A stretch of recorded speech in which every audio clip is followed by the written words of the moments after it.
একটি সুন্দর রঙিন পাখি নদীর ধারে গাছের ডালে বাসা তৈরি করছে এবং সেখানে ডিম পাড়ছে।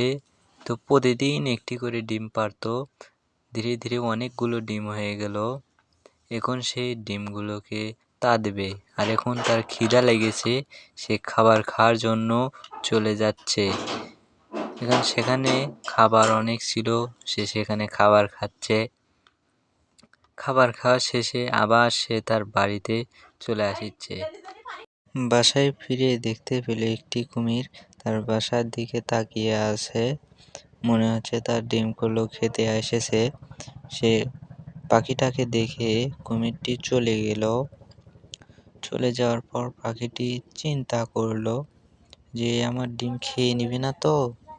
তার 2-3 দিন পরই তার ডিম থেকে ফুটফুটে সুন্দর ছানা বের হয়। সে ছানাদের খাওয়াতে থাকে, এক এক করে সব ছানাকেই সে খাবার খাওয়াচ্ছে। ধীরে ধীরে তার ছানাগুলো বড় হতে থাকে। এরপর তার ছানাদের উড়ান শেখানোর জন্য নদীর পাড়ে নিয়ে যায়।